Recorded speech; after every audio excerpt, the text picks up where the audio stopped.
আসসালামু আলাইকুম রহমতুল্লাহি আবরাকাত। সম্মানিত নড়াইলবাসী, কেমন আছেন সবাই? আমি এখন ঢাকাতে আছি। আগামীকাল সংসদ অধিবেশন হবে, সেখানে যোগদানের উদ্দেশ্যে। গত 2 দিন যাবৎ দেখছি যে ফেসবুকে খেজুর নিয়ে অনেক আলোচনা চলছে।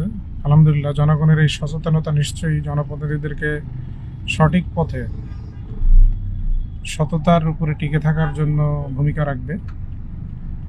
খেজুর প্রসঙ্গে আমার কিছুই জানা ছিল না।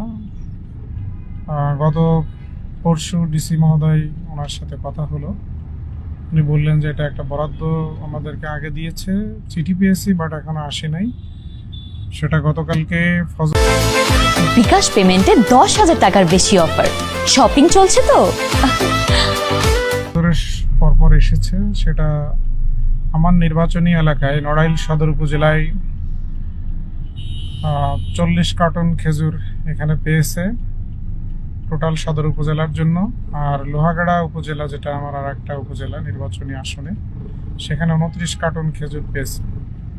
এবং সকল খেজুরগুলোই সমাজসেবা অধিদপ্তরের তালিকাভুক্ত যে এতিমখানাগুলো আছে, সেই এতিমখানাগুলোই সদরের বরাদ্দ শুরু হয়েছে দেয়া, এবং লোহাগাড়াটাও শুরু করবে আজ অথবা আগামীকাল। ইনশাল্লাহ এটা যার যার জায়গায় সুন্দরভাবে পৌঁছে যাবে তালিকাভুক্ত এতিমখানাগুলোতে।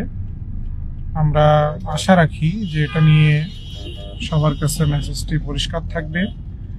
আর আমাদের এখানে আমি 2 জায়গার উপজেলা নির্বাহী অফিসারকে এটা বলে দিয়েছি যে কোনো দল বা কোনো ব্যক্তি, কোনো নেতা, কাউকে যেন এটা কোনো সময় তার সাথে খেজুরটা শেয়ার না করা হয়, যথাযথভাবে এতিমখানাগুলোতে বরাদ্দ হয়।